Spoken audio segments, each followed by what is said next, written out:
Tá bom, nós vamos passar ao Ministério da Palavra e eu quero que você abra, por favor, a sua Bíblia. A primeira carta de Paulo a Timóteo, no capítulo 6.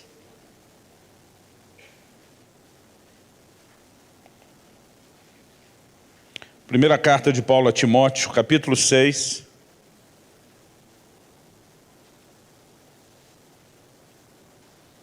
E nós vamos ler do versículo 12 até o versículo 14. A palavra de Deus diz assim: combate o bom combate da fé. Toma posse da vida eterna para a qual também foste chamado, e de que fizeste a boa confissão perante muitas testemunhas. Exorto-te perante Deus, que preserva a vida de todas as coisas, e perante Cristo Jesus, que, diante de Pôncio Pilatos, fez a boa confissão, que guardes o mandato imaculado, irrepreensível, até a manifestação de nosso Senhor Jesus Cristo. Nesse texto, o apóstolo começa com uma frase, e eu quero tomá-la aqui como a frase a qual nós vamos dar o principal destaque. Ele diz: combate o bom combate da fé. Você pode repetir essa frase comigo? Diga: combate o bom combate da fé. Ele continua, e a razão pela qual eu li até o versículo 14 é para que a gente possa enxergar de uma forma um pouquinho mais ampla o que é essa declaração, né, e o texto dentro do seu contexto. Essa não é a única vez que o apóstolo Paulo emprega essa frase de combater o bom combate. Ele também usa isso em 1 Timóteo, no capítulo 1, no versículo 18. Eu não vou ler o texto, mas eu quero resumi-lo aqui. Ele diz a Timóteo: de acordo com as profecias que foram ditas a teu respeito, combate, firmado nelas, o bom combate. Então, no início da epístola, ele faz uma aplicação de se lutar para viver o cumprimento das promessas de Deus. Aquele aspecto da revelação de Deus que tem mais a ver com o propósito individual, personalizado, que o Senhor tem para as nossas vidas. Já em 2 Timóteo, no capítulo 4 e no versículo 7, o apóstolo Paulo usa de novo, todas as 3 vezes que ele usa essa frase, ele está falando com o seu discípulo Timóteo. Em 2 Timóteo 4, 7, ele usa de novo a frase, dessa vez, para falar do que ele fez. Ele diz: combati o bom combate, encerrei a carreira e guardei a fé. Em todos esses casos, a fé, de alguma forma, está envolvida, né? Se não tiver a declaração específica como essa de 1 Timóteo 6,12, de combater o bom combate da fé, ela está, de alguma forma, envolvida, está implícita. Mas eu quero que a gente tente construir junto um quadro. Quando Paulo diz combati o bom combate da fé, né? Encerrei a carreira, guardei a fé, ele está falando a respeito de toda a sua trajetória de vida cristã e do ministério. Quando ele escreve no início da primeira carta a Timóteo, ele está falando de se apropriar daquilo que é pessoal, o plano e o propósito de Deus individual, personalizado. A ponto de, outro dia, alguém me perguntar: pastor, o que o senhor acha que é esse combate? O que o senhor acha que é combater o bom combate da fé? Tem a ver com o plano e o propósito individual, tem a ver com a carreira da vida cristã. E nós precisamos olhar para essas afirmações todas. Aqui a razão pela qual lemos do 12 até o 14 é para que a gente perceba que aqui, por exemplo, ele está falando de vida cristã. Ele não só fala do bom combate da fé, ele diz toma posse da vida eterna, ele fala a respeito de se fazer a boa confissão, e Paulo diz a Timóteo: você tem que guardar o mandato imaculado, irrepreensível. Ele está falando do mandamento que o Senhor nos deu, ele diz até a vinda do Senhor Jesus. De modo que eu quero tentar, né, encaixar aqui uma definição, que o combate da fé envolve tudo aquilo para o qual eu e você temos que exercer fé.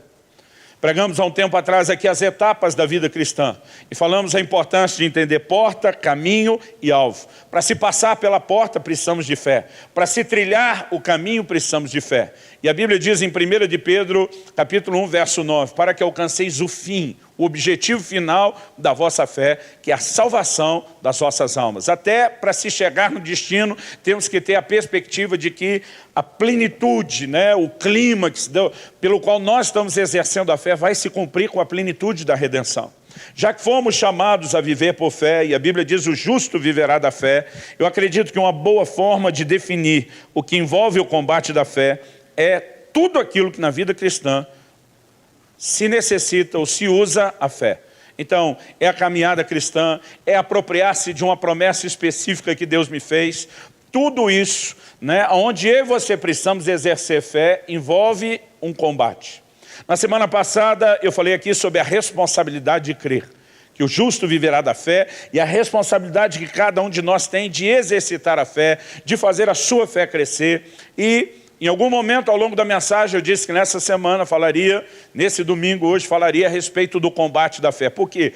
Exercer fé significa que eu e você vamos travar uma batalha. Vamos ter uma luta específica para lutarmos. E ele chama isso de o combate, ou o bom combate da fé. A vida cristã é marcada por vários tipos de lutas e batalhas. Tipos distintos que a gente não pode confundir. Por exemplo, o livro de Hebreus diz, lá no capítulo 12, na vossa luta contra o pecado, ainda não resististes até o sangue. Há uma luta contra o pecado? Sim. Nós não podemos deixar que a carne simplesmente se entregue aos seus prazeres, à sua vontade, aos seus desejos, e precisamos andar em domínio próprio. Há uma luta contra o pecado. Mas nós podemos falar, além dessa luta interna do lado de dentro, nós temos outra luta do lado de fora. Efésios 6:2 diz, a nossa luta não é contra carne e sangue, pessoas, mas contra principados, potestades, né? Contra as hostes espirituais da maldade. Então há uma luta contra os demônios, os espíritos malignos, o reino das trevas, e nós travamos essa batalha o tempo todo. Mas não é dessa luta também que nós vamos falar, porque a vida cristã é marcada por vários aspectos de luta e de combate. Agora, exercer fé é uma guerra especialmente contra os nossos sentidos. A fé, ela vai nos colocar em choque com a nossa razão. A fé, muitas vezes, vai nos colocar em choque com os nossos sentimentos. A fé vai nos colocar em choque com a constatação visual, né? O testemunho das circunstâncias. E nós precisamos entender que quando aceitamos o que falamos semana passada, a responsabilidade de crer, e decidimos exercer fé, nós vamos travar uma batalha. E nós não podemos ignorar esse elemento da batalha, ou o que Paulo chama de o bom combate da fé. Essa expressão que ele usa aqui em 1 Timóteo, no capítulo 6, no versículo 12, quando ele usa o verbo combater, a palavra usada no original grego é agonizomai, significa entrar em uma competição. Em especial, depois dos gregos, né, do Império Grego, isso passou a ser conhecido como competir nos Jogos Olímpicos. Também era usado para competir com adversários, para falar de uma disputa. Passou a ser usado no contexto das lutas, principalmente no contexto do Império Romano e das arenas dos gladiadores. Ele também fala de se lutar com dificuldades, com perigos, ou esforçar-se com zelo extremo. Ela normalmente era usada dentro do contexto de uma luta no aspecto de competição. Mas ele usa essa frase, né, nos chamando a entender que há um paralelo entre o tipo de luta que se exercia nas arenas e o tipo de batalha que eu e você vamos travar quando o assunto é fé. Então nós não podemos apenas pensar que escolher crer, como falamos antes, não envolve nenhum tipo de luta ou conflito. Aliás, um dos exemplos que eu citei na semana passada foi lá em Marcos 9, o pai daquele menino endemoniado que diz para Jesus, eu creio. Quando Jesus diz para ele, tudo é possível que creia, ele diz, eu creio. Mas ao mesmo tempo ele diz, me ajuda na minha falta de fé. O que esse homem percebe? Um conflito interior. Ele percebe, parte de si se inclina a acreditar, parte de si se inclina a duvidar, e muitas vezes há uma batalha e nós precisamos fazer a escolha correta, com a consciência correta de como travar essa batalha da fé. Então eu vou começar falando dessas 3 áreas em específico, onde a gente mais percebe o choque, o conflito com o momento de exercer a nossa fé. O primeiro deles é uma batalha contra a mente, os pensamentos, com a lógica, com a razão. Em 1 Coríntios 2,14, a Bíblia diz assim, o homem natural não aceita as coisas do Espírito. A Bíblia diz porque para eles são loucura.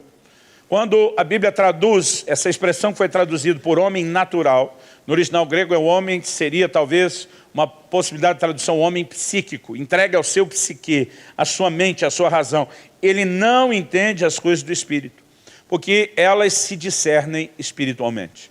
Nós não vamos conseguir nos movimentar no ambiente espiritual simplesmente com uma plena, profunda aceitação ou consentimento da nossa mente.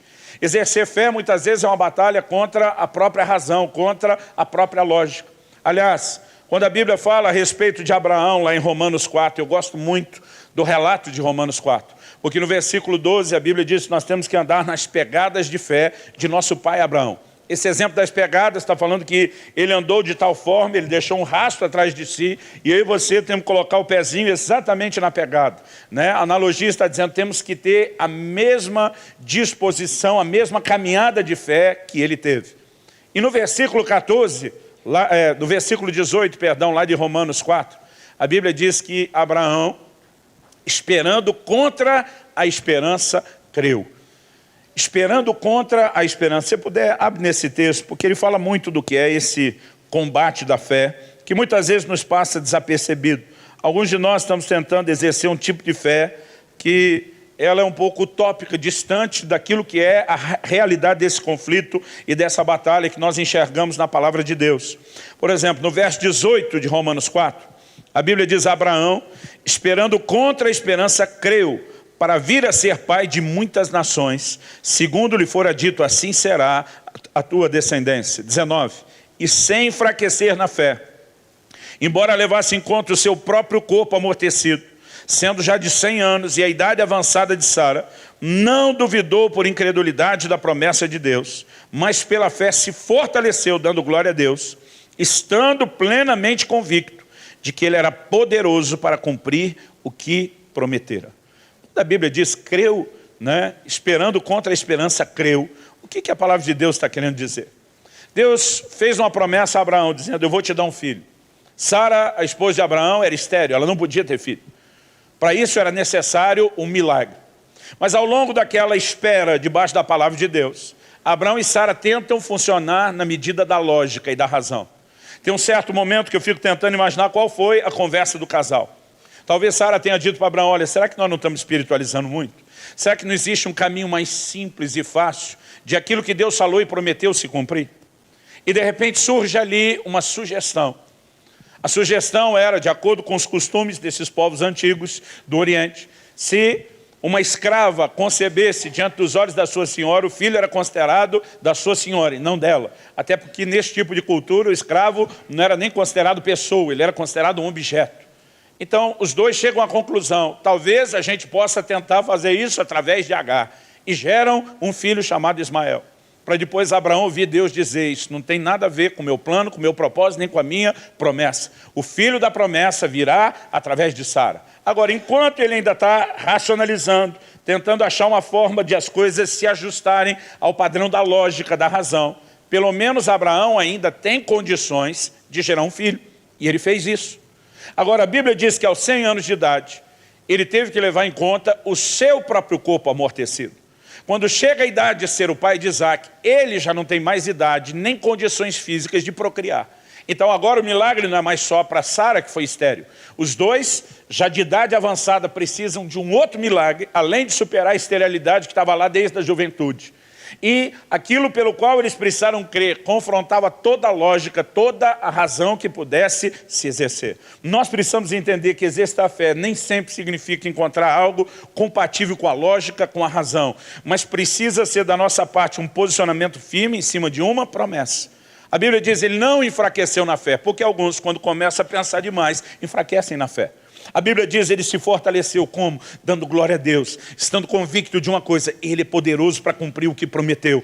Então há um momento onde uma decisão é feita, eu não vou tentar entender o estado do meu corpo, eu não vou tentar entender por que Deus fez a promessa, como ou quando ela vai se cumprir, eu vou permanecer crendo. E há um momento que eu e você, para andarmos em fé, vamos ter que atropelar a lógica em vários aspectos. E nós precisamos entender, isso é parte de um combate que travamos. Às vezes é um posicionamento como de Abraão para se entrar numa promessa. Às vezes é uma luta para se permanecer confiando em Deus, na fidelidade de Deus, quando as circunstâncias à nossa volta estão dizendo o contrário. A Bíblia diz em Jó, capítulo 2, versículos 9 e 10, que a mulher de Jó, depois de tudo que eles passaram, depois de todas as perdas, ela olha para Deus e diz, você ainda conserva a sua integridade? Amaldiçoa seu Deus e morre. O que essa mulher está desabafando no auge da sua dor? Ela está dizendo, o que adianta você temer a Deus, conservar sua integridade diante de Deus? É como se ela estivesse dizendo, Deus está se lixando para a gente, Deus não está nem aí conosco. Amaldiçoa Deus de uma vez, morre, acaba com tudo, bota um ponto final. No versículo 10, Jó responde, como muito marido já quis falar para sua esposa e vice-versa. Ele disse, você fala como uma doida. Ele diz, nós recebemos de Deus o bem, não receberemos também o mal. Por mais que ele esteja tentando aplicar alguma lógica nisso, é uma lógica que não cabe dentro da nossa lógica.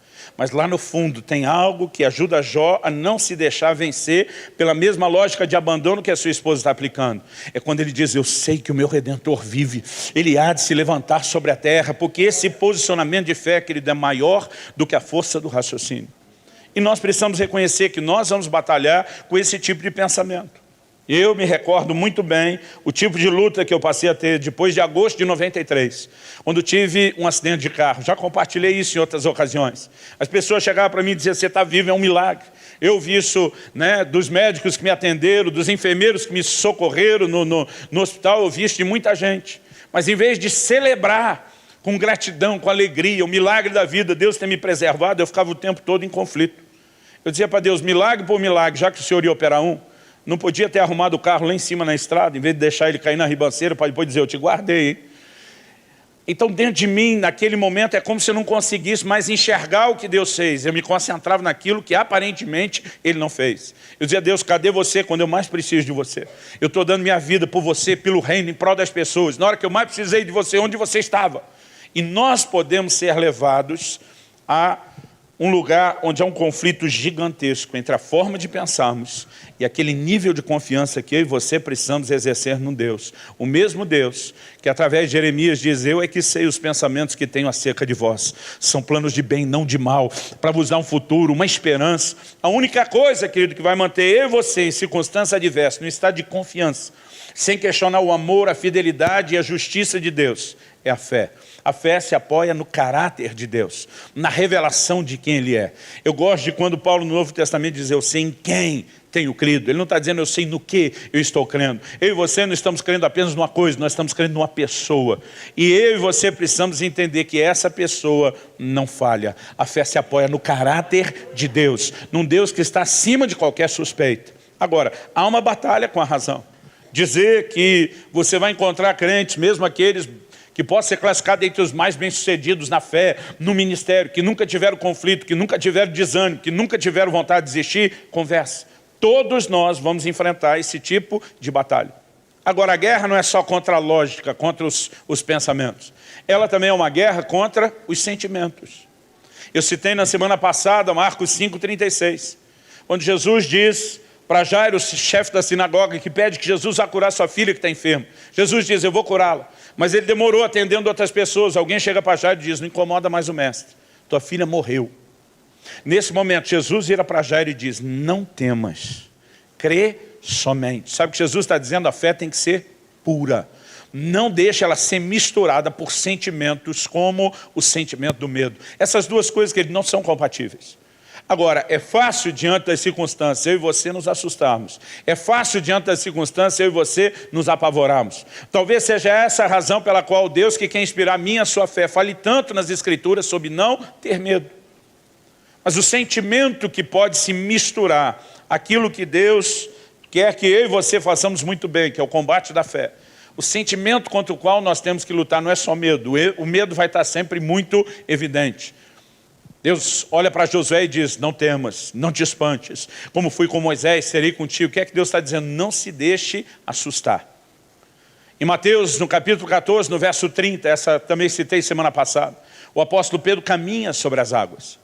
E ele já está vivendo o sobrenatural. Ele não está tentando crer para ver se algo vai funcionar. Ele já saiu do barco, ele já está andando sobre as águas, ele já está vivendo o sobrenatural. Mas a Bíblia diz que olhando a força do vento, o tamanho das ondas, a Bíblia diz que ele teve medo. E a Bíblia diz que quando o medo entrou, aquele chão debaixo dos seus pés começa a sumir. Essa é a hora que Pedro tem que fazer uma escolha. Esse é o momento que ele grita, socorre-me, Senhor. O que ele está dizendo? Eu não quero ceder para o medo que está lutando contra a fé que eu estou exercendo. Mas esse também era o momento que ele poderia ter abortado completamente a experiência do sobrenatural que ele estava vivendo. O que nos leva à pergunta com a resposta já identificada. Pastor, alguém pode entrar no sobrenatural, experimentar um milagre e abortar isso ao longo do caminho? Sim. Eu tenho visto muita gente Pessoas com as quais oramos tiveram evidências inquestionáveis de cura, com um sem número de testemunhas no ambiente, pessoas que permaneceram curadas uma semana, um mês, 3 meses, gente ficou quase 1 ano e de repente perde aquela cura. Provavelmente porque em algum desses momentos de conflito não soube se posicionar corretamente e lutar o bom combate da fé, segurar aquela manifestação do sobrenatural que estava acontecendo, que estava sendo experimentado. Agora, muito dessa sabotagem ao ambiente de fé acontece quando cedemos ao sentimento do medo. Mas um outro sentimento muito forte, com o qual nós temos sempre que lutar, é uma inclinação ao desânimo, ao abatimento. Abre comigo no livro de Isaías, no capítulo 26. Isaías, capítulo 26, versículos 3 e 4. A palavra de Deus diz assim: Tu, Senhor, conservarás em perfeita paz aquele cujo propósito é firme, porque ele confia em Ti. Confiai no Senhor perpetuamente, porque o Senhor Deus é uma rocha eterna. O texto está falando de confiança nos 2 versículos. Mas o primeiro diz que o Senhor vai conservar em perfeita paz. Há um nível de tranquilidade, de descanso, que não é simplesmente você olhar e dizer, dominei minhas emoções, é mais do que isso. É você entrar num lugar onde a confusão e o agito das emoções não te tocam mais. É você entrar num lugar tão profundo de fé que você passou aquele nível de influência dos seus próprios sentimentos. Irmãos, essa inconstância dos sentimentos é algo evidente no ser humano. A Bíblia diz, Elias era homem semelhante a nós, sujeito aos mesmos sentimentos. Pensa num cara de altos e baixos, era o tal do Elias. E a Bíblia está dizendo que eu e você somos sujeitos a isso. De vez em quando você vai ver Davi dizendo, bendize a minha alma ao Senhor. Por que ele está dando ordens para a sua alma louvar o Senhor? Porque parece que ela não estava com vontade naquela hora.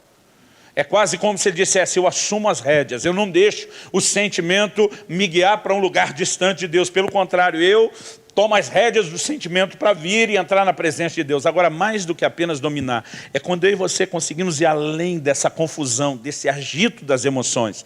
E isso é algo que a Bíblia diz, quando nós temos um propósito firme, de confiança no Senhor, Deus vai nos levar a esse lugar de perfeita paz. Hebreus 4:3 diz, nós os que cremos entramos no descanso. Há uma hora onde eu e você travamos batalha com os sentimentos, com os pensamentos, mas daqui a pouco parece que a gente cruza essa linha e entra num lugar tão profundo de fé, que há um descanso, a gente já não é mais afetado por essa batalha, mas que a batalha existe, ela existe. E ela precisa ser vista nessa perspectiva também de uma luta contra o desânimo. O desânimo pode se manifestar em diversas situações. Daqui a pouco eu vou explorar uma ligada à questão do tempo.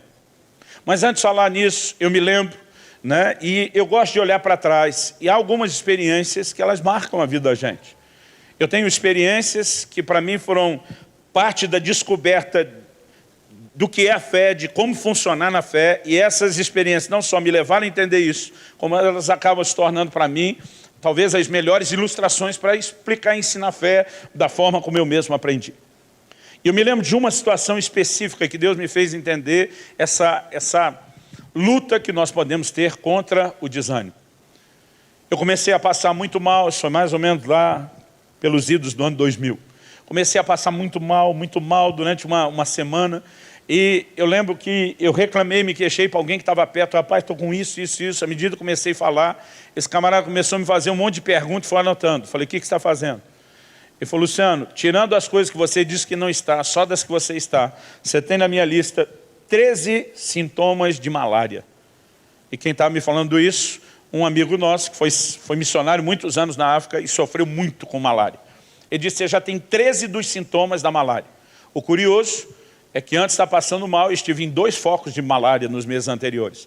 Um deles ministrando num país da África e o outro no interior da nossa Amazônia. E quando ele começou a falar aquilo, eu fiquei preocupado. Porque ele mesmo contava como até hoje ele tem que lidar com esses sintomas da malária que depois nunca mais vão embora. Você não pode baixar a resistência de forma nenhuma.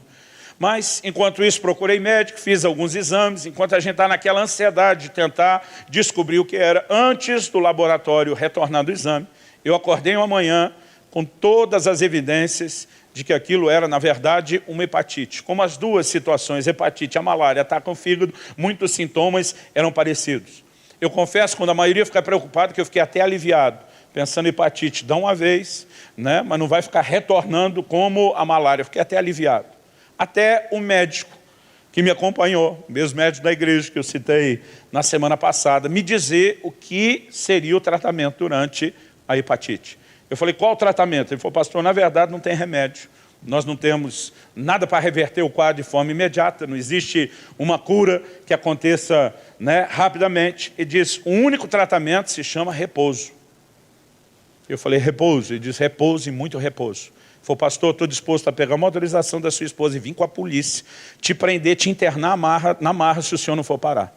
Né? O senhor tem que cancelar suas agendas, o senhor tem que parar suas atividades. E ele ficou tentando me dar o choque, tentando explicar o tamanho, o estado que meu fígado estava. Ele disse, imagina seu fígado está virado numa gelatina, o senhor pode criar um rompimento, tem que descansar, não tem outra coisa. É repouso. E eu lembro que eu fiz a segunda pergunta, eu falei, quanto tempo de repouso? Ele falou, de 30 a 40 dias. E disso não tem como o senhor escapar. Irmão, me deu até um desespero. Nós estávamos vivendo um momento muito abençoado, gostoso, promissor na vida da igreja, né? E eu lembro que eu pensei, ficar de 30 a 40 dias de molho não é o que mais me empolga, não para um imperativo. Mas ainda fiquei tentando dar aquela desculpa. Às vezes é uma chance, uma oportunidade de parar, de descansar um pouco. E lá fui eu tentar administrar, porque é bem diferente, querido, de você ganhar um pacote de férias para descansar em outro lugar, né? Você ficar de molho em casa, naquele estado, passando mal. Mas eu lembro que eu, tentando me animar com aquilo, falei, vou ter um tempo, né, pelo menos para repensar, né, para dar uma parada. Mas depois de uns 2, 3 dias, irmão, eu não aguentava mais repouso. E eu ainda pensava, são 30 a 40 dias. E teve um dia aborrecido com isso. Eu fui para a choração. A minha definição da choração é que oração você vai só falar com Deus. A choração é quando a gente vai reclamar. E eu estou lá dizendo, Senhor, eu não estou nem um pouco animado para ficar 40 dias parado, quieto nesse lugar, sem ter o que fazer. E eu lembro que eu comecei a dizer para o Senhor, eu acho que esse negócio é coisa do cão, não é possível, tem que ser coisa do inimigo, né, para parar a gente num momento tão importante, nesse ritmo. Enquanto eu estou falando só me queixando, de repente algo aconteceu, eu não sei te explicar, mas no meu espírito eu entendi. Eu percebi que não era só comigo, que todos os pastores da nossa equipe estavam cada um numa área distinta, debaixo do que eu poderia de fato classificar como um ataque cerrado. Naquela hora da coisa do cão, eu só pensei em ficar parado. Mas a hora que eu falei aquilo, é como se Deus me abrisse os olhos e me fizesse enxergar que de fato eu estava no meio de uma batalha e que aquilo era de fato um ataque do inimigo.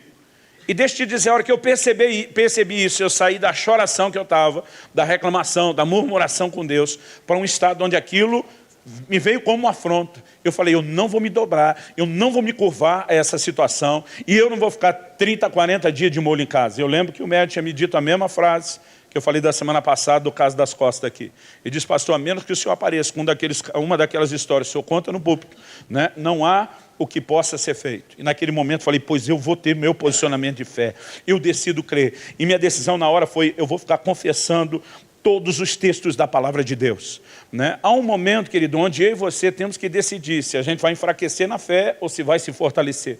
A maneira de fortalecer é lembrar que há alguém poderoso para cumprir aquilo que prometeu. Por favor, diga amém.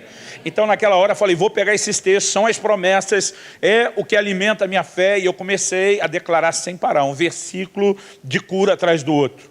Salmo 103, bem diz, ó minha alma ao Senhor, não se esqueça de nenhum só dos seus benefícios. É Ele quem perdoa as tuas iniquidades, mas Ele quem sara todas as tuas enfermidades. Aí eu ia para Isaías 53, verdadeiramente tomou sobre si as minhas enfermidades, as nossas dores levou sobre si, pelas suas pisaduras nós somos sarados. Eu ia lá no livro de Êxodo, eu sou o Senhor que te sara, e comecei, irmãos, primeiro 15 minutos você sai assim, que nem o guepardo na disparada. Depois de uma hora manter o mesmo pique, confessando a palavra, já não é a mesma coisa. Agora eu fiquei 2 dias inteiros fazendo isso. 2 dias, o dia inteiro. Quando chegou a segunda noite, eu já estava um pouco desanimado de ficar falando versículo, porque eu não tinha visto absolutamente nada acontecer ainda. E eu dormi. E foi nessa segunda noite, enquanto dormia, que algo aconteceu. Eu tive um sonho. E uma das coisas que me incomodava nesse contexto específico da hepatite, não era só a icterícia, o amarelão dos olhos, da pele, quem teve sabe o que eu estou falando. Algo que me incomodava, e desculpa, isso pode soar desconfortável, nojento para alguns, mas não sei outra forma de contar a história sem falar nisso. Uma das coisas que me incomodava nesse tempo era a cor da urina, que fica muito escura. E cada vez que eu ia ao banheiro, aquilo me incomodava. Eu olhava a cor da urina e pensava, eu estou todo estragado por dentro. Aquele negócio realmente me aborrecia, me incomodava. E nessa noite eu sonhei. Eu creio que foi bem perto da hora de acordar. Eu sonhei que eu ia ao banheiro e eu observava, depois de ter usado o banheiro, a cor da urina. Eu dizia, a urina está clara. Essa é a prova que de fato Deus me curou. Irmão, nesse momento que eu dizia, essa é a prova que Deus me curou, é a hora que eu acordava. Pensa num sonoro, glória a Deus e aleluia, que eu já gritei. Eu pulei da cama, corri para o banheiro e quando urinei, aleluia, estava escura. A hora que eu vi a urina escura, que não tinha nada a ver com a do sonho. Pensa num cara que desanimou. Mas desanimou, né? Eu lembro que eu usei o xingo que a gente usava no interior, que era assim a versão gospel para nós mesmos. Pensei comigo mesmo, seu tongo, né? Falei, acredita que agora tudo é espiritual, tudo é sobrenatural, que toda hora vai viver só de milagre, milagre. Se é gente como todo mundo, aceita esses 30, 40 dias, em frações de segundo. O desânimo me pegou de um jeito que eu desisti. Falei, não oro mais, não confesso mais, não brigo por isso, chega. E eu voltei do banheiro para o quarto, para a cama, parecia um orangotango. Sabe quando você está tão desanimado que até os braços vai para o chão? Eu me joguei na cama, falei, Deus, foi mal, desculpa, eu desisto desse negócio. E na hora que eu desisti, o Espírito Santo falou comigo. E ele diz, eu te mostrei a realidade do reino espiritual. E você está se deixando abater pela realidade do reino natural. Você escolha em qual realidade você quer confiar. Irmão, aquilo me levantou de novo. Aquilo me levantou, deu um pulo da cama. Eu lembro que eu gritei, falei, diabo, se você pensa em usar as circunstâncias para me desanimar, você está enganado. Até desanimou no início, mas esse negócio para aqui. Eu falei, revanche. Enchi uma jarra inteira d'água, mas pensa na jarra grande. Eu ia tomando um copo d'água atrás do outro para acelerar o processo e ir no banheiro de novo. E quando eu fui no banheiro a segunda vez, dessa vez, aleluia, a urina estava clara. É hora que algo fala na sua cabeça também, com o tanto de água que você tomou. Mas a urina não só não escureceu, permaneceu claro, mas ao longo do dia foi sumindo a icterícia, o amarelão dos olhos, da pele. No dia seguinte, pela manhã, quando acordei, eu já sentia que todo o inchaço, a dor do fígado tinha desaparecido. E naquele outro dia eu criei coragem e fui para o consultório do médico. Cheguei no fim da tarde, no horário que eu sabia que ele já terminava o atendimento. E falei para a secretária que me conhecia, sabia que era o pastor dele. Falei, ele está sozinho? Tá. Falei, não me anuncia. Se ele estiver sozinho, eu vou lá na sala conversar com ele, eu quero surpreendê-lo. Ela disse, tudo bem. Lembro que eu bati na porta e abri. Quando eu abri a porta, ele me olhou e disse, o que você está fazendo aqui que não está na cama? Né? Eu falei, eu vim para o senhor me dar uma examinada. Eu falei, examinar por quê? Nós já sabemos. Eu falei, me examina de novo. Eu lembro que sentado de longe, ele falou, não. Eu falei, sim. Não, sim, me examina, né? E de novo ele me usou uma frase que ele usava várias vezes, falou, pastor, essas coisas só acontecem com você, com nós os meros mortais não. Eu falei, esse é o seu engano, acreditar que você não pode viver esse tipo de intervenção de Deus. Agora, querido, dizer que nenhum de nós vai travar a batalha é um grande equívoco. Aliás, muitos de nós, muitas vezes nos perdemos no meio dessa batalha, com a razão e a lógica, com o sentimento, né? Até porque esse combate da fé é uma luta até contra a visão, aquilo que você enxerga. A Bíblia diz em 2 Coríntios 5:7, visto que andamos por fé e não por vista. Então a caminhada de fé não é baseada naquilo que os olhos veem. O problema é que muitas vezes quando a gente tem uma constatação, como aquela que eu tive no banheiro com a cor da urina, a gente deixa a realidade natural dominar. Hebreus 11:1 diz que a fé é a convicção das coisas que não se veem.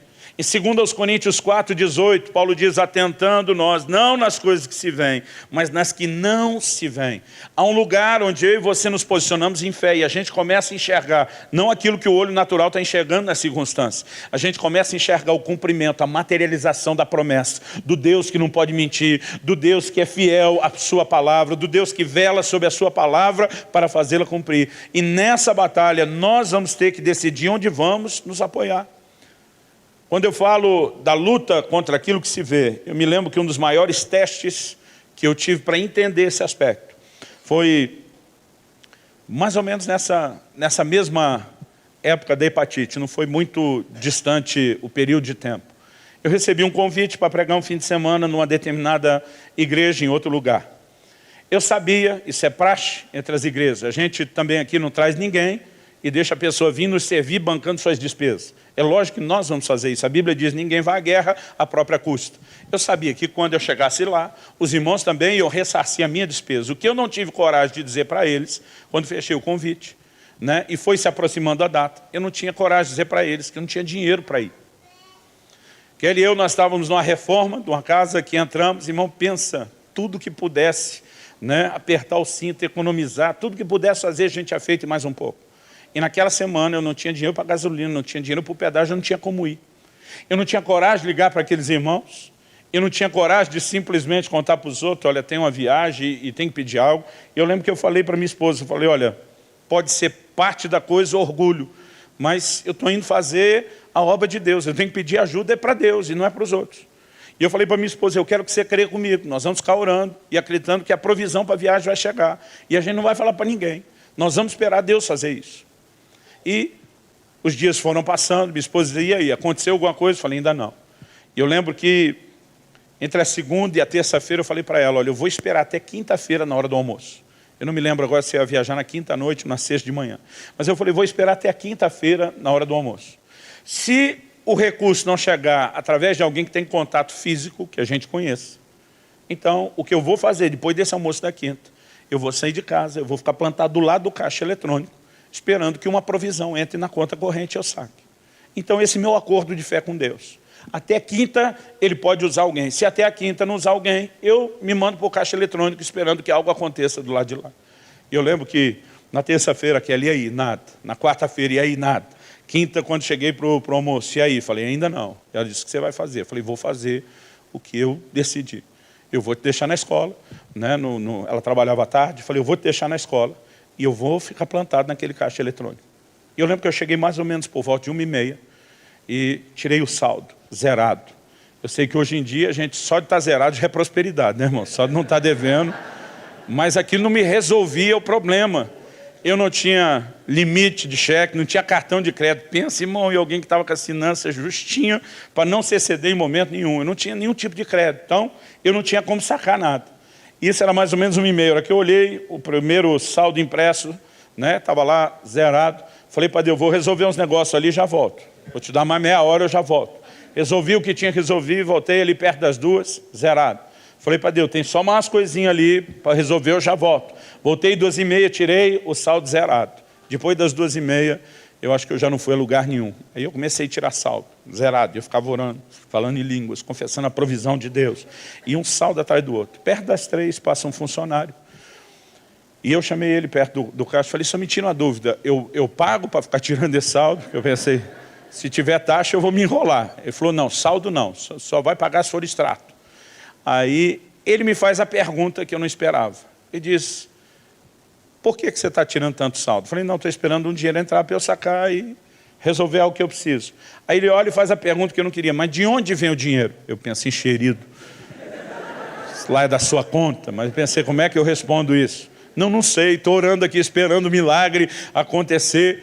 Né? Falei, isso não dá para responder. Eu falei, por que você quer saber? Respondi com outra pergunta. Ele falou, não, porque já são quase 3 horas. Se a pessoa que vai depositar mora numa cidade do interior, por exemplo, o banco lá fecha às 3 e não às 4. Isso pelo menos era a realidade da época. Né? Eu falei para ele, não, fica tranquilo, esse dinheiro vai chegar. E daí eu fui, irmão, cada 15, depois cada 10 minutos. E está chegando perto das 4, o cara passa de novo e falou, agora é o nosso banco que vai fechar. Eu falei, fica tranquilo, eu só saio daqui com o meu dinheiro. Agora, quando faltava 1 minuto para as 4, aleluia, eu tirei e a conta estava zerada. E depois dessa, irmão, que o banco ia fechar, eu comecei, foi uma atrás da outra. Eu guardei um tempão, aquele calhamaço de saldo impresso. Quando era 4 horas, 0 minuto, não tinha dado 4 e 1 ainda, 22, 23 segundos, né? Eu lembro que eu tirei o saldo logo na sequência e tinha entrado um depósito online no valor exato que eu precisava para fazer a viagem. Saquei aquele dinheiro, antes de sair não aguentei, tive que mostrar para o cara, saí assobiando, Deus é fiel, né? Fiquei, como diz um amigo meu, fiquei macho, valente, depois daquele depósito. E fui fazer a viagem. Mas durante a viagem fiquei curioso. De onde veio o dinheiro? Deus não criou um depósito na conta. Deus deve ter usado alguém. Como isso aconteceu? Né? Ninguém falou nada, coisa nenhuma. Quando voltei de viagem, tirei dessa vez um extrato e fui falar com um funcionário do banco. Naquela época a gente não tinha tudo online como hoje. Falei, dá para rastrear esse depósito de onde veio? Ele falou, dá, isso aqui é um código de agência. Você descobre para mim? Sim. Daqui a pouco ele volta com um pedaço de papel escrito e diz, está aqui, ó, é uma cidade do interior de São Paulo. Eu só tive naquela cidade uma vez. Só conhecia praticamente uma pessoa, uma família. foi o pastor de uma igreja onde eu passei a pregar e ministrar. Peguei, liguei para ele, falei, amigo, desculpa a pergunta. Você pode não ter nada a ver com isso, mas eu estou tentando resolver um mistério aqui. Né? Ele falou, pode fazer a pergunta. Eu falei, por acaso você me fez algum depósito em conta? Primeiro um silêncio, depois ele falou, sim. Só não esperava que você descobrisse que fui eu. Eu falei, por quê? Ele falou, pastor, eu cheguei em casa, eu tenho um espaço um horário de almoço muito curto no meu trabalho, não era tempo integral no ministério. E ele falou, eu só tenho tempo de chegar em casa, almoçar e sair. Mas a hora que eu entrei em casa, naquela quinta-feira, e eu olhei de repente para a minha escrivaninha no escritório, teve um negócio dentro de mim que me compeliu a abrir uma daquelas gavetas e fazer uma faxina. Minha mente começou a lutar contra aquilo, eu não tenho tempo, não é hora de fazer isso, mas algo dentro de mim, você tem que fazer isso agora. Eu comecei a limpar, tinha muito papel, coisa antiga, que eu estava olhando, jogando fora, e entre eles peguei uma lista dos materiais seus que nós vendemos, quando você teve aqui dos seus livros. E eu olhei e falei, isso aqui já faz praticamente um ano, o que é que está fazendo aqui? Amassei e joguei fora. Ele disse, quando joguei fora, o Espírito Santo falou comigo, pega de volta. Eu peguei de volta. O Espírito Santo falou comigo, refaça as contas. Ele diz, e quando eu refiz as contas, eu descobri que a gente errou e não te deu todo o dinheiro da venda. Ele falou, eu morrendo de vergonha, queria consertar diante de Deus. E não queria ter que falar o que aconteceu. Então pensei, se eu só botar o dinheiro, está tudo certo. Eu falei, ok, um outro mistério para mim. Como que você tem ou teve acesso à minha conta pessoal? A venda dos materiais normalmente vão para o ministério, isso tem nada a ver comigo. Ele falou, não, quando o senhor esteve aqui, a gente não sabia, na correria do fim do culto, se ia dar tempo de acertar. E você disse, já tinha repassado o dinheiro ao ministério, que o reembolso daquilo era seu. Eu tinha a sua conta. Falei, ok, a última pergunta. Que hora você foi no banco? Porque você está falando que percebeu isso na hora do almoço e ia trabalhar à tarde. Ele falou, na hora do almoço mesmo. Terminei de almoçar, né? O banco fica em frente à minha casa, só atravessei a rua. Eu falei, você foi na boca do caixa ou no caixa eletrônico? Ele falou, olha, meio que nenhum dos dois. Eu falei, como assim? Ele falou, não, eu tenho um amigo que trabalha no banco, ele é um caixa, mas ele é um caixa interno. Ele só faz os serviços internos. Para eu não pegar fila, porque estava com pressa, fui lá e perguntei para ele, você pode fazer para mim a hora que você tiver tempo? Ele falou, posso. E saí. Ele falou, por quê? Eu falei, porque seu amigo depositou só às 4. E o banco lá fecha às 3, isso que é o curioso. Fechava às 3. Aí ele falou, como é que você sabe disso? Eu falei, porque desde a hora do almoço, eu estava plantado do lado daquele caixa, orando para entrar um dinheiro, orando para entrar um depósito. Né? Eu falei, olha, eu reconheço que Deus de fato te usou, mas da próxima vez que Deus te mandar fazer um depósito, vai na boca do caixa, criatura. Não faça isso conosco. Agora, o que a gente começa a perceber, querido? As situações, no momento em que eu tomei aquela decisão, conversando com a minha esposa, de sair, Deus já tinha resolvido a coisa. Mas muitas vezes a gente está tão focado no testemunho da vista, né, que aí entra essa guerra, a guerra da razão, da lógica, dizer, cara, larga a mão de ser bobo, vai, pede o dinheiro emprestado para alguém, devolve na segunda-feira, quando você voltar. Há momentos onde tudo dentro da gente vai lutar contra o exercício da fé. E a gente precisa entender que exercer fé é uma batalha. Contra a lógica e a razão, contra os sentimentos e também contra a visão ou o testemunho das circunstâncias. Agora, nesse inteirinho, como eu e você temos que agir? De não só não devemos nos curvar a essa pressão dessas 3 áreas, como precisamos ter um posicionamento firme na palavra de Deus. Paulo fala 2 vezes a Timóteo sobre a boa confissão. Nós precisamos aprender, querido, a importância de fazer as devidas declarações de fé. Eu passei toda aquela semana dizendo, Deus vai prover, Deus vai suprir, se não for dessa forma, é daquela, eu creio nisso. Eu estou ali, né, sentindo que de alguma forma, parece que aquele funcionário, em vez de vir para me ajudar, era um perturbador. Não era alguém para tirar minha fé, de onde vem o dinheiro, o banco vai fechar, não vai acontecer hoje. E eu estou o tempo todo dizendo, eu não saio daqui a não ser com o dinheiro. O que eu comecei a perceber nas Escrituras é o peso que essas confissões e as declarações têm. Em 2 Coríntios 4,13, Paulo diz o seguinte, temos recebido o mesmo espírito da fé, como está escrito, eu criei, por isso falei. Então ele diz, nós também cremos, por isso também falamos. Crer e falar são 2 coisas conectadas na Bíblia. Paulo escreve aos Romanos, diz, se no teu coração creres, que Deus ressuscitou a Jesus dentre os mortos, e com a tua boca confessares a Jesus com o Senhor. E diz, porque com o coração se crê para a justiça, e com a boca se confessa a respeito da salvação. Essa conexão está o tempo todo na Bíblia. Marcos 11, 23, Jesus diz, qualquer de vocês que disser a esse monte, ergue-te e lança-te no mar, e não duvidar no seu coração, mas crê que se fará o que diz, assim será com ele. Né? Manter a confissão, que não só Há momentos onde a gente tem intervenções que acontecem depressa. Mas há momentos onde eu e você temos que manter a confissão por mais tempo. Parte do que a Bíblia diz lá em Romanos 4, e nós lemos, só que a gente leu a partir do versículo 18. Em Romanos 4, 17, a Bíblia diz que Abraão creu no Deus que chama à existência as coisas que não são. Uma outra tradução diz, o Deus que vivifica os mortos e chama à existência as coisas que não são, como se já fossem. O que é que Deus fez com Abraão, para Abraão crer no Deus que chama à existência o que não é? Deus chega para Abraão, seu nome antes era Abrão. Deus acrescentou um H e um A. No português, o fonema do H some para a gente. Fica só Abraão. Né? Em várias outras línguas fica um Abraão. Essa mudança de fonema deu uma mudança de significado no nome de Abraão. E Deus estava mudando o nome dele para pai de multidões. O camarada que não tinha um filho, irmão. Deus diz, a partir de agora você se chama pai de multidões. Você vai chegar em casa e quando sua mulher, né, te chamar pelo nome antigo, você diz, não, a partir de agora meu nome é pai de multidões. Quando seus vizinhos, seus servos, os empregados te chamar pelo nome antigo, você diz, não, meu nome é pai de multidões. E você vai começar a falar de acordo com a promessa que eu te fiz. Mas não aconteceu ainda, mas eu sou o Deus que chama a existência o que não é, como se já fosse. Uma das definições de Hebreus 11:1, na Bíblia de Jerusalém, é a fé é uma posse antecipada daquilo que se espera.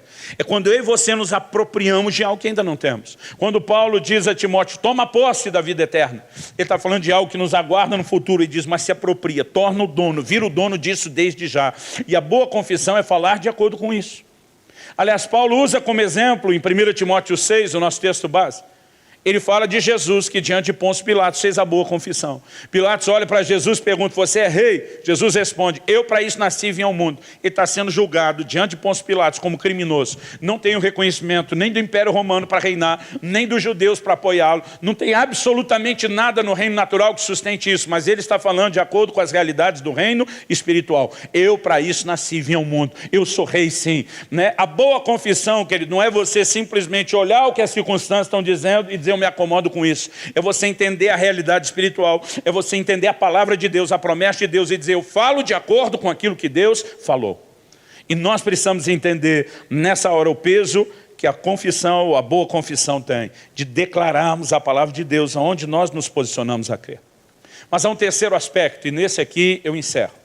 Além dessa batalha contra a razão, o sentimento e a visão, além da importância de entendermos a boa confissão, eu acho que para a gente fechar a ideia do combate da fé, é importante falar que a fé, ela é perseverante. Ou eu quero usar um sinônimo que eu aprendi para perseverante lá em casa. Muitas vezes eu falei para minha mulher, sou perseverante. Ela diz, eu olho para um outro ângulo e digo que você é teimoso.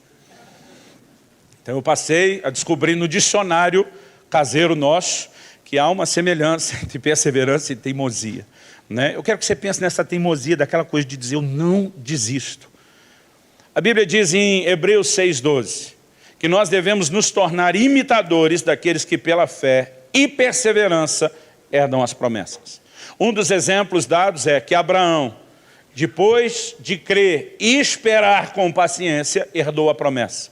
Então, a palavra traduzida paciência, em algumas traduções vem como longanimidade, em outras como perseverança. São tentativas de tradução de uma mesma palavra, de um mesmo sentido. A perseverança fala da capacidade, ao longo do tempo, você não recuar e nem desistir. A longanimidade significa o que? O ânimo longo. É você não ceder ao desânimo. É que seu ânimo seja longo. Por que longo? Porque o tempo está envolvido aqui. Quando outros traduziram paciência, a capacidade de dizer, eu fico segurando até que aconteça. De qualquer forma, o que nós percebemos é que nem sempre a fé vai produzir resultados imediatos. É legal quando acontece na hora. Uma das minhas primeiras experiências de fé, eu tinha 15 anos de idade. Eu estava lendo um livro sobre fé e nós precisamos investir nesse tipo de entendimento se queremos romper e crescer em Deus. Eu estava estudando o material de ensino bíblico sobre fé e aquele camarada foi pilhando o meu coração. Ele falava de Marcos 11:23, sobre a importância de você falar um monte, de crer, de confiar. E naquela hora eu decidi treinar a minha fé. Eu falei, eu não vou começar tentando mexer na topografia, movendo montanhas. Eu vou começar de algo que talvez minha fé aguente. Naquele momento tinha um negócio que estava me aborrecendo. Eu tinha na mão 11 verrugas. Eu tinha uma verruga no começo do dedo, fim da mão aqui do polegar direito.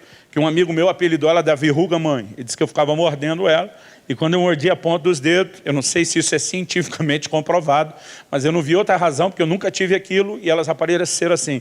Ele disse que quando eu mordia os outros dedos, eu passava o líquido, e as outras verrugas ele chamou de as filhas. Eu tinha uma aqui do lado da mão, e 10, uma na ponta de cada dedo. Quando eu estava lendo aquele negócio, foi me dando uma inspiração de ler o texto bíblico, e de repente eu falei, vou começar com os montinhos menor. Eu lembro que eu olhei para aquelas verrugas na mão e falei, tem que crer, né, no coração, mas tem que falar com a boca, tem que crer que vai cumprir o que diz. E eu lembro que eu falei, verrugas, eu estou amaldiçoando vocês hoje, ordenando que vocês vão embora, desapareça, o lugar de vocês não é aqui. Pensa numa declaração de fé. E eu esqueci daquilo. Dia seguinte, quando acordei, na força do hábito, puxei a mão para morder, não achava verruga para morder, eu olhei, cadê? Não tem. Olhei a ponta dos dedos, não tinha mais nada. Eu pensei, funcionou. É lógico que eu achei que ia ser sempre assim, tudo imediato. Depois você começa a descobrir que muitas vezes você vai ter que lidar com tempo. E durante o tempo, querido, muitas vezes aquilo pelo qual eu e você estamos crendo e esperando pode piorar. Eu tenho visto gente que se agarrou a uma promessa de cura. Enquanto está lutando por aquilo, seu estado está piorando. Ao que eu citei semana passada, foi... que quando Jairo, o chefe da sinagoga, chega para Jesus e pede ajuda para que a sua filha seja curada, é porque ela estava muito mal. E Jesus diz, eu vou curá-la. De repente chega a mulher hemorrágica, fura a fila. Nós vemos Jesus se entretendo ali com muita gente que precisava de cura. Enquanto ele demorou um pouquinho aqui, alguém chega para Jairo e diz, não incomoda mais o mestre, sua filha morreu. E é algo que eu aprendi anos atrás. O pastor Francisco, nosso querido Chicão aqui, foi quando você decide crer numa palavra que Deus te deu. Jesus disse, eu vou curá-la. O que ele estava dizendo? Eu vou intervir nessa sua situação. Ela não vai ficar como está. Ele diz, quando nós temos uma palavra de Deus e estamos aguardando o cumprimento da palavra, e aquela circunstância, enquanto estamos esperando, além de não resolver, ainda piora, ele diz, nós precisamos acreditar que Deus tem uma responsabilidade com o que ele falou, e que se necessário ele vai intervir depois com juro, com correção monetária, com tudo que precisa. Porque enquanto Jesus demorou, a mulher de enferma, a menina de enferma foi a morta. Mas o Jesus tinha dito que ia curar, agora foi lá e ressuscitou, e arcou, vamos dizer assim, com as consequências da demora. Nós precisamos entender, querido, que a fé ela é tão perseverante, ela é tão teimosa, que mesmo quando nós estamos na guerra com a razão, na guerra com os sentimentos, com a visão, checando que a circunstância ainda não se adequou, olhando o relógio ou o calendário, dizendo o tempo está passando, existe algo dentro de nós que precisa ficar firme e dizer, eu não desisto, eu não recuo, eu decido crer. Aliás, eu gosto de um texto lá de Hebreus, que fala a respeito de Abraão, Hebreus 11, de 17 a 19. Irmão, Abraão esperou muito tempo para nascer o abençoado filho da promessa. O menino nasce, começa a crescer, e agora Deus fala algo com Abraão aparentemente contraditório. Ele diz, você vai oferecer esse menino em sacrifício. Mas espera aí, é o filho da promessa. O que o Senhor diz faria, não só em mim, mas na minha linhagem, depende desse menino. Como é que agora o menino morre? E o texto de Hebreus diz que Abraão creu que Deus podia ressuscitar Isaac dentre os mortos. Sabe o que ele está dizendo? É confuso essa fase que Deus falou. Mas esse menino, ainda que morra, ele vai ter que se levantar de novo, porque Deus tem uma palavra. Então não importa o tempo, não importa as circunstâncias, a palavra vai se cumprir. A Bíblia diz que ele estava convicto que o que Deus prometeu, ele era poderoso para cumprir. E nós precisamos aprender a andar nesse nível de convicção, onde as circunstâncias não vão fazer a gente se dobrar e nem fazer a gente desistir. Mesmo que o resultado não seja instantâneo, nós precisamos aprender a lutar por fé até que a intervenção chegue. Quem está entendendo, diga amém. Eu queria que assentado mesmo nós orássemos. Eu não vou fazer nenhum tipo de apelo hoje, como não fiz semana passada. Propus no meu coração, nessas duas ministrações sobre fé, lançar a palavra, esperar que você haja, se mova em cima dela. Se você está aqui hoje e não entregou sua vida a Jesus ainda, e sente compelido pelo Espírito Santo a fazer, ou se afastou e quer se reconciliar, você pode vir à frente no final da reunião, procurar qualquer um de nós, né, os pastores, se você não sabe quem, vão te apontar e a gente pode orar com você. Mas eu não vou fazer nenhum apelo específico hoje, mas eu quero que você ore aí no seu lugar. Nós estamos entrando num tempo onde Deus está falando muito conosco sobre despertamento. E uma das áreas que Ele quer produzir despertamento é na nossa fé. E eu quero que você realmente se posicione diante de Deus. Eu gostaria que você orasse aí no seu lugar. Talvez seja a hora de lembrar de promessas pelas quais você não está lutando. Como Paulo disse a Timóteo, combate firmado nelas o bom combate. Talvez seja a hora de lembrar que O fato de que algo que Deus falou está demorando para se cumprir não significa que não vai acontecer e que você precisa combater o bom combate da fé. Talvez Deus queira te encorajar apenas a respeito da carreira e da caminhada da vida cristã. Não desanime, vá até o fim. Vale a pena você alcançar o alvo, cruzar a linha de chegada. Não desista ao longo da caminhada. Eu não sei exatamente quais são as possibilidades de aplicação daquilo que você ouviu sobre a sua vida. Talvez seja a hora de Deus te provocar, voltar a fazer a boa confissão, falar de acordo com a palavra, chamar a existência o que não é como se fosse. Mas eu gostaria que você orasse e que você realmente dissesse: Deus, eu quero que o teu Espírito me ensine. A Bíblia chama o Espírito Santo de um Espírito da fé. Eu quero que você ore dizendo: Espírito Santo, me guia, me ensina a aplicar a tua palavra na minha vida, no dia a dia. Me ensina a caminhar em fé. Que venham dias de despertamento para o combate da fé, para um posicionamento mais firme e intenso. Fala com Deus. Enquanto você ora, eu quero orar por você, mas eu não quero que você fique ouvindo a minha oração, faça a sua. Espírito Santo, sopra sobre nós. Espírito da fé, sopra sobre nós. Que venham dias de despertamento para a fé, despertamento para um posicionamento de acreditar, de confiar, de se posicionar firmemente, de combater o bom combate da fé. Seja naquele âmbito de promessas pessoais, de lutar firmado nas profecias que recebemos, combatendo o bom combate. Seja naquilo, ó Deus, que é uma promessa da sua palavra que se estende a cada um de nós, como está escrito: tantas quantas forem as promessas de Deus, nele está o sim, por intermédio dele o amém. Nós oramos, Pai, que isso seja vivificado no coração de cada um dos meus irmãos e irmãs. Pai, nós oramos por dias onde o combate da fé se intensifique e ninguém se dobre nessa luta contra a lógica, contra a razão, contra as emoções, contra o testemunho visual das circunstâncias, mas que o que prevaleça seja a convicção de que a tua palavra é fiel, de que o Senhor vela sobre a sua palavra para fazê-la cumprir, de que o Senhor é poderoso para cumprir aquilo que prometeu. Que cada um de nós possa entender que a fé se apoia no seu caráter e dizer como Paulo: eu sei em quem tenho crido. Que venham dias de uma nova postura de fé, que nos leve a romper, ó Deus, com aquele nível de experiência e conquista que já temos, para entrar em lugares maiores, em manifestações maiores, em conquistas maiores na vida espiritual, no estabelecimento do teu reino nessa terra. Nós oramos em nome de Jesus, em nome de Jesus, e para a glória do teu nome. Se você crê e concorda, diga amém. Se você recebe essa palavra, diga: eu recebo, em nome de Jesus. Vira para algum vizinho ao seu lado, fala para ele: combate o bom combate da fé. Amém? Glória a Jesus, glória a Jesus.